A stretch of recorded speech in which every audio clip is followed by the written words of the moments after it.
Welcome to the Landscaping Podcast. My name is Joel Barnett and I am your host. And in today's episode, I'm talking with Matt Ferguson from Ferguson Landscape and Design. Matt runs a landscape construction company based in Melbourne and is only very young in the business, but it's a pretty good chat because he's doing a lot of things right early on in his business journey. He only started his business at the start of 2020, but he employed a business coach pretty much straight away. So it was great to talk to him about what that experience was like and the benefits of doing that and how he goes about learning the skills that they give him to put in place. And even though he's only been going for a few years, there's some good tips to take away. So when he decided to start out on his own, he still had a good relationship with his employer. So he was subbing back to him any times that he didn't have any work. So that's a great way to do it. And that's exactly how I did it as well. Getting other landscapers who can send you some work if you don't have enough to keep going to start off with. And he worked for a fella in a new estate where he did a fair bit of work to start with, and doing a good job for him led to that guy posting on that estate's Facebook group. So he's got a lot of work based off that. So it's a good example of if you're wanting to get into that sort of market with the smaller projects, and some big ones will come along as well. But there's a lot of work in the new estates, and getting to be a trusted name within those estates is a great way to start off getting those projects. So good tips in this chat with Matt. So hopefully you enjoy this chat with Matt Ferguson. Matt, thank you very much for joining us on the Landscaping Podcast. My first question for you is, how did you start in the industry? So yeah, I was probably an apprentice. I started with a guy who was a one-man show, probably out in the southeast suburbs in Melbourne. So he was a one-man band. He actually wasn't a fully qualified landscaper as well. So he was doing what he actually did on the side was he actually picked up plaster removal on his side of doing landscaping as well. So it wasn't really sort of the best place to learn my landscaping sort of stuff. So I started off with him, and then I had to leave him and join another sort of small company who was around our area as well. And I learned a lot of my stuff from him.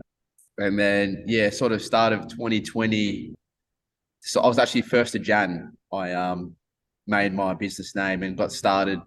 And then yeah, it was probably that was right before COVID started, just before then. And I thought, I remember I did my very first job right before COVID, and I think I made the way I went for it and quoted it up as well was extremely wrong. I think in a week's work I made about $400.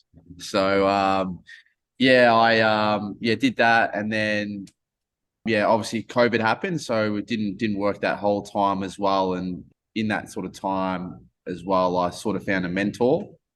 I thought that'd probably be the best way to sort of go about it, and they sort of really got me off my feet with sort of basic foundations and structures and all that sort of stuff like that. And yeah, that's how I sort of really got started. And then yeah, ever since then, it's just gone. Like the last 3 years, it's just gone really crazy. So just really taken off. So with those first couple of places you worked for, what sort of work did they do? Like apart from picking up plaster, that first one, but Oh, they were really basic because where I'm in officer, so it's a really sort of area where it's just expanding with new estates, little small homes, doing small little jobs, the basic packages of just plants, grass, mulch, all that sort of stuff, really doing those sort of basic things. And, I never really did those sort of high end sort of those jobs. So yeah, it was more doing those basic sort of touch up little soft landscaping sort of jobs around our area. So yeah, they're the good profitable ones, are those ones. They're not very exciting, but you can't lose much on yeah, them. yeah, I know that's you're in and out in a day. So Yeah. that's you can make some good money off those, which we still do now. We still do because I'm still based out here in Officer, so we still do a fair bit of those jobs. Which when I tell a client we're in and out in a day, they're like, "You're kidding." So yeah, they do make some good money on those jobs as well. So Yep. And then did you learn anything off the people that you worked for, like about how to run a business or quote or anything like that? nah, so I learned nothing like that. So when I went out on my own and I was just learning all this stuff by myself. Like I was learning off a mate's dad who who somehow knew a little bit about trade, like obviously zero and all that sort of stuff. He showed me all that sort of stuff, and I'm looking at this going like, I've got no idea like what what I'm looking at as well. And yeah, that's sort of just learning off other people, other trades that were sort of around me at the time, just getting basic sort of stuff off them. And yeah, sort of just getting that basic info just sort of got me a little bit off the ground with business stuff and quoting and all that sort of stuff. But yeah, it's sort of from where I look back now from when I first started to now, you just see the change in how different it is as well. So Yeah, and then it'll be the same again in 3 years' time. Looking back to where you are now. oh yeah, definitely. Like I still feel like I have so much more to learn and like I really feel like I've hit the surface of what I want to do and where we want to go as well. So no, it's all learning. So it's all good. And had you always had plans to work for yourself, or was that something you thought you Uh could do? yeah, so it's funny that I actually looked in my mum sent me my year 12 yearbook the other day and it had where you want to be in 10 years and it said that I wanted to run a trade business. So yeah, it's actually 10 years no, this year that I left school. So I finished school 10 years ago. So Nailed it. yeah, so it's funny. My mum was looking through it and she's like, yeah, that was your goal for 10 years ago. So yeah, no, I'm glad I did it. And it's probably the best thing you could ever do. So Yeah, my goal was to be a professional sportsman, so I've got some work to do with yeah, that. I'm sure there's some seniors who get paid. yeah, Senior yeah. golf tournament. I don't play golf, but yes, I'm sure there's still hope. Yeah, no, I try at golf, mate. I'm not the best, but you gotta learn for the old age, mate. So It's a weird game. Like it's really frustrating when you play it, but you love doing it. yeah, it's like one of those sports that like you're not going to do much later in life, so you're like you better get good at it now. Yeah, well, actually, when I played a lot when I was studying horticulture, and yeah, the more you play, the better you get. So, Yeah, but yeah. not much time when you're running your own business. No, we've only just started like getting into it, me and my mates. So yeah, still no good at it. So Yeah. So, how did you go about getting that first job, the start of 2020, and yeah, yeah, so I remember I was just walking around on a Saturday, just putting my little business cards in letter boxes and stuff, and it's funny that guy who I did that first job for, he actually messaged me probably a couple of weeks ago to get his backyard done because he said he found me on Insta and he's like, fuck, like this guy, he's exploded out like, and yeah, I remember I did that first job. It was a little basic sort of job. It was just like plants, soil. I was on a new build as well, and yeah, the way I sort of went about it, I didn't know how to quote it. I didn't know what I was charging. So he must have saw the price I was giving him, and he's like, "Oh, I must do that all day long. Must take that." So yeah, that's how I sort of did was just put cards in letter boxes, and then yeah, just ever since then, it just sort of took off with him sort of posting on the that estate's Facebook page saying, "Oh, this is a guy, local landscaper," and just started getting work like that. So nice. yeah. Yeah, that's a good thing to get into because then not only you'll get things directly off the Facebook page from people who don't know of you, but then when you do a job for someone, you do it well, then they're going to refer you to someone else, like their Yeah, neighbor, they'll ask, who did your landscaping? So you can yeah, get referrals that way. yeah. It was a lot of jobs I did in that estate through him posting on that page. So which was really helpful. So Yeah, nice. And do you do any advertising outside of that now? the only thing we do is those Instagram reels, which I felt like is really sort of like changed the way of because a way we do work. So like we're posting those real high quality jobs that we're doing with Instagram reels, and then I've been getting a lot of inquiries through them for more high quality leads, which I felt like is probably I haven't really done. We've done a little bit of SEO, but that was more for around our area, those smaller little jobs. But I found when I've posted those high quality videos of those good jobs on Instagram, it's been really helpful with a lot more coming in and quoting a lot of more of that work more out that way towards the city. And yeah, that's what I found. That's really been, and it's getting me a lot of Instagram followers, all that sort of stuff. Like it's really growing. So I felt like sponsoring those Instagram reels and getting those done is really sort of helped me a lot getting good jobs. So Yep. And yeah, the quality, like you say, is improving. So then, and you get known more for what you do. So if you're Yeah, posting those little 1 day projects, then that's what you get more of. yeah, Whereas if you start posting, the high end projects, then that's what people think that you do.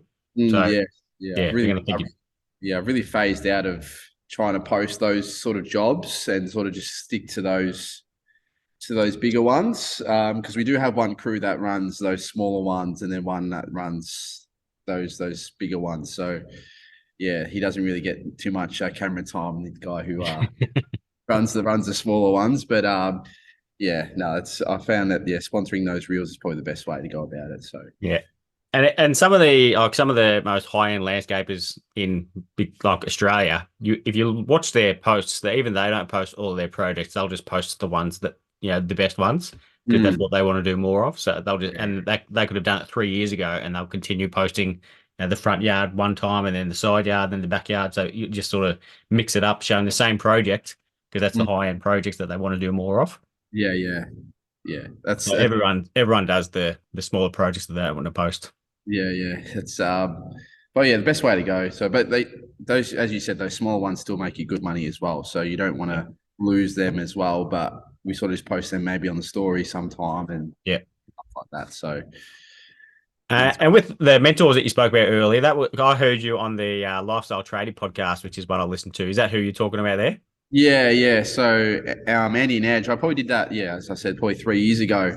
I still remember looking that in COVID, looking at it, going, "Oh, like it's a lot of money. I don't know if I should do it or not." And I was like, "I'm a risk taker." I was like, "I'll just do it." And it's probably, I look back and it's probably the best thing you could ever do because you got I had no idea what I was doing, and they just literally just feed you all the information and you just action it, and then it's pretty much straightforward like that. It's just that easy. Well, not that easy, but At least you've got it's something to work to. yeah, yeah, yeah. You got something to like help you grow and get further in your business and scale up and that sort of stuff. So that's probably any advice I'd say just get a mentor. It's probably the best thing you could ever do. So Yeah, because like a lot of people just sort of when they start out on their own, they just sort of make things up as they go and learning from their mistakes. But it's rare for someone to get a business coach that early into their mm, business.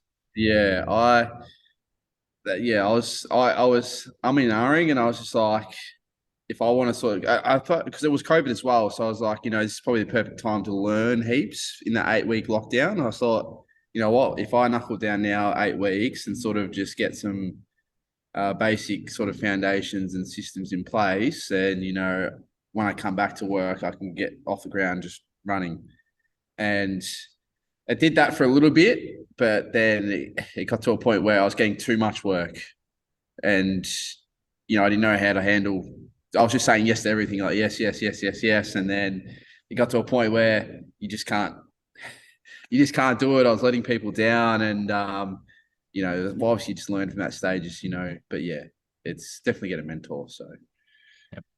Yeah, it's a familiar story of people saying yes. Like I certainly did it my first year and it's not because you're getting greedy. You just want to help people.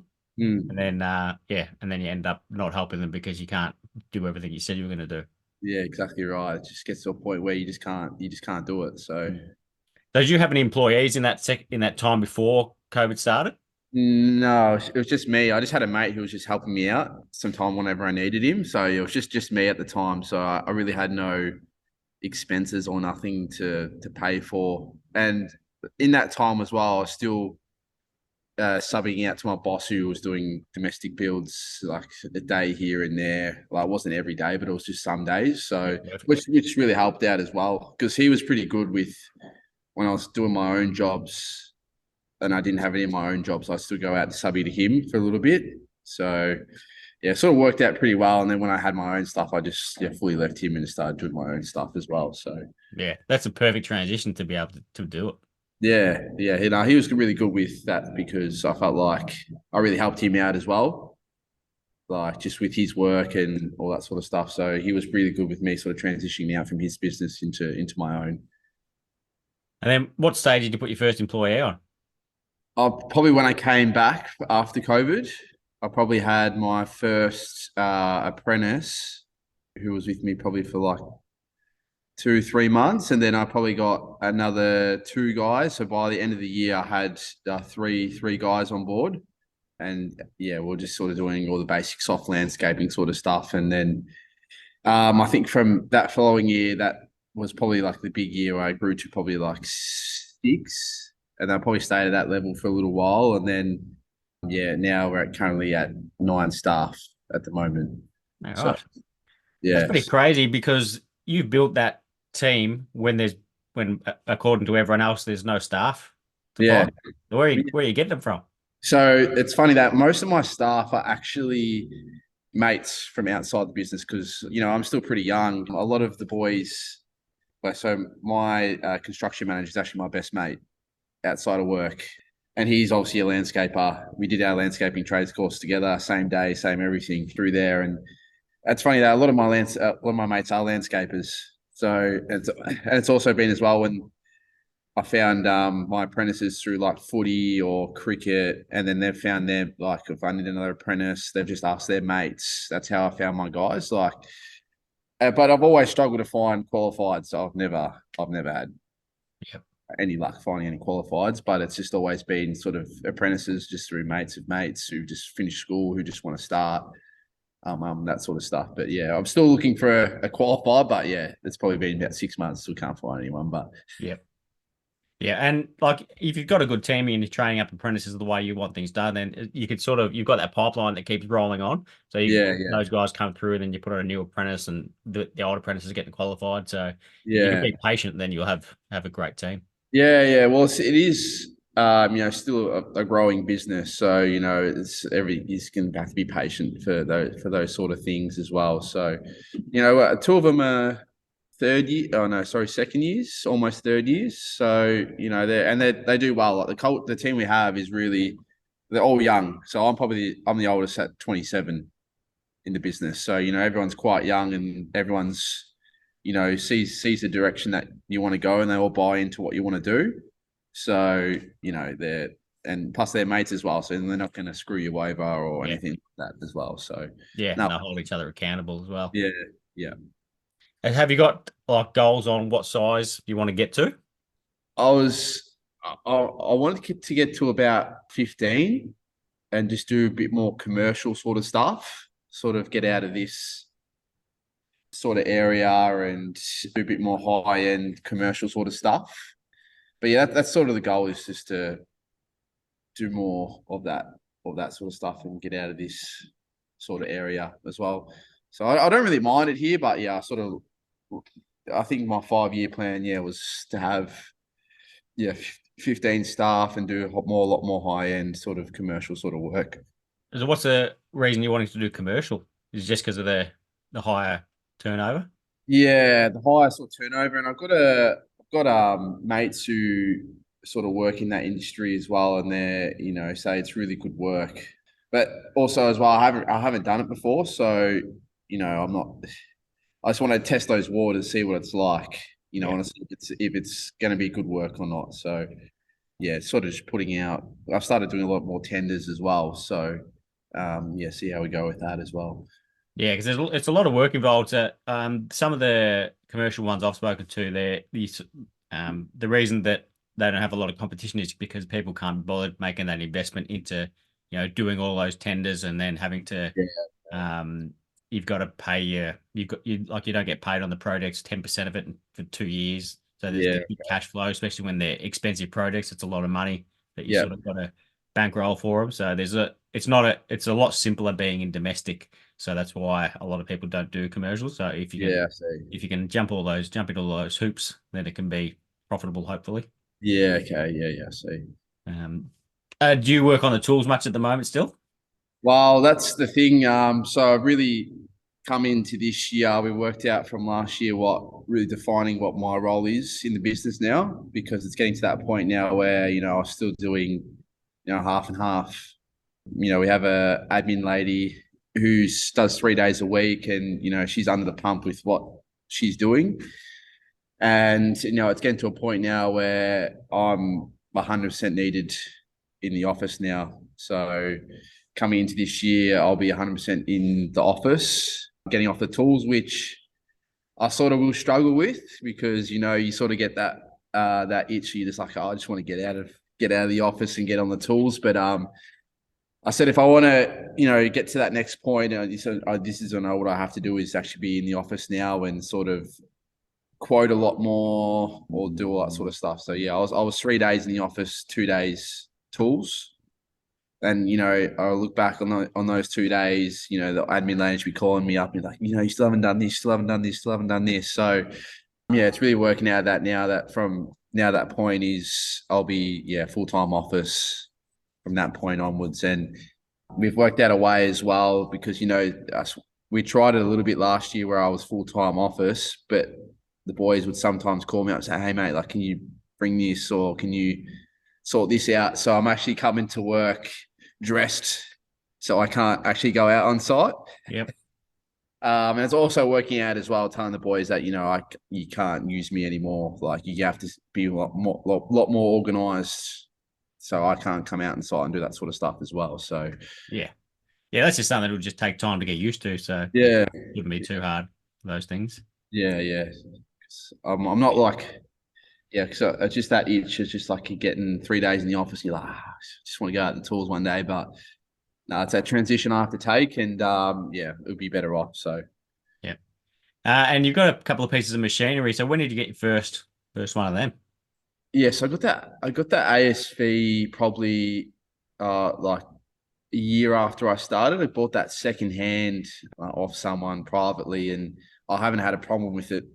Like, I think it's done like 1,200 hours, and it's just worked beautifully. Like, I've had not one problem with it, touch wood. So, and then I bought that Cabalco probably start of the year, the 1.7 ton excavator, and I've had I said that because we were just hiring excavators and stuff all the time, and it was just got to the point where it was just better off just to buy one. So, because we're spending too much in hiring fees, so. Yeah, those two have probably saved just a lot of money as well. So, and do you find you use it more than you previously did because you've got it, so you don't have to hire it? oh yeah, just especially just to like fill barrows or something like that. Like, just the boys just can take it whenever, instead of them breaking their backs on the shovels, loading the barrows or something like that. Just even little jobs, the boys can just pick it up and take, which has saved us heaps of time. Yeah. Do you find yourself hitting any pipes or anything more because you're using it more? That's a yes. At the start, yeah. That's one of my concerns about. Yeah. At the start, there was a lot of pipes and stuff hit, but they're a lot more cautious now. So yeah, you start to read the soil a bit more when after you have to repair a few. Yeah. The boys love hitting pipes, so it's always that last little. I could get that with a shovel, but I'll just use the machine, just get the last little bit, and then bang. Yeah. It was the last day of the year. The second last day, like scraping this, like just getting rid of the soil out the front, and this guy's water pipe was literally probably 50 mil below the top surface of the soil, and just scraped it with the excavator, and just snapped it, water going everywhere. It's just like. Oh, things happen, mate. But yeah, I broke a NBN cable. Oh, no. It was in the front yard, and it was literally under the footpath, so it was 90 mil deep. Yeah. So the installers had to fix that because that wasn't supposed to be 90 mil deep. Yeah, right. It's that was a bit of a worrying time. So are you still in contact with your business coaches? Yeah. So pretty much, they have you on. You've got their number, so you can just call them up whenever you have a question. Or it's heard. You heard of Voxer? No. Yeah. So it's like you can just send him like a voice message, and he replies back whenever he's got time to reply back. And it's just so helpful, because I didn't realize like how many questions I have. Like, I'll probably annoy him like every day, just say, hey mate, what do you reckon about this? What do you reckon about this? And he's really good. He's good with responding, but also his trade background is plumbing. Yep. So all this, like, because they have a big community of people in there. So there's a lot of landscapers in there. So they sit you on the landscaping table with all the landscaping and that sort of stuff. But so he tries to help me out best he can with, obviously, because he's background's probably plumbing, but it's all similar and all that sort of business stuff. Like everything's sort of the same anyway. So yeah, still in contact all the time and make sure I'm getting my money's worth out of it, and really helps. So And is there like regular meetings every fortnight or something? so what it is they every like I think 4 times a year they have 4 seminars. So that's all around Australia. You go and you fly up for 2-3 days and you do that sort of stuff. And they also you do like these things called like 6-week game plans. So every 6 weeks you have like a game plan on what you want to work on and what you want to improve on and all that sort of stuff. And you make sure every week that you're ticking that off, and that recycles every 6 weeks. And then every seminar you do that as well. So yeah, 6 weeks, every 6 weeks a year, you're always working on something new. There's like 3 things in your business that you want to improve on, and you're working on those 3 things over the 6 weeks, which I hope really keeps me accountable, because you have it on your whiteboard up there, like a big piece of paper with your things, and you just tick it off every time you're doing it. So yeah, it's a great way to do it, because you're not just sort of just taking on any job with no vision or goals that you work toward. You've got something that you want to achieve and a pathway of how to tick all that off. Yeah, it's really good how they've structured it. They used to do 120 days, but they found that like people were just sort of dropping off. It's such a long time, it's every 6 weeks. You're sort of accountable for it and you're smashing through it. So and it makes it seem a lot more achievable if it's something that's a shorter period of time rather than a lot to achieve over a long period of time. Yeah, you sort of what you do is you sort of like you score your business on, there's like categories, there's like 9 different categories, and you score your business on how you're ranking through those categories, and every time you sort of go up in points in, oh, I've improved in this area, and then whatever your sort of lowest point is, they've got like a section on their online thing where, say, if it was your marketing sort of low this time, they've got like, all right, you can click on that and it takes you straight to where that page to actually learn on it. So yeah, it's really easy and really helpful. So yeah, no, it sounds like good idea. And the fact that you've done that right from the start is it's an awesome way to set the business up, because a lot of the time people will, like I said, they'll just start in the business doing making things up as they go, and then they put employees on and get busy, and then they don't have time to do all the systems and processes that you've probably done from the start. Yeah, exactly. Yeah, and at the start I didn't know anything about systems or processes, or never even heard of that stuff before. So, and getting onto that early has really helped me. So learning all about that stuff and it's just gold. Have you got any like other landscapers within Melbourne that you use as a mentor or anything? Yeah, we use Vogue Grange. Yeah. So yeah, one of my mate's brothers, my mate's brother runs that business. So we've done a lot of work with Vogue. Done some subcontracting stuff with them as well.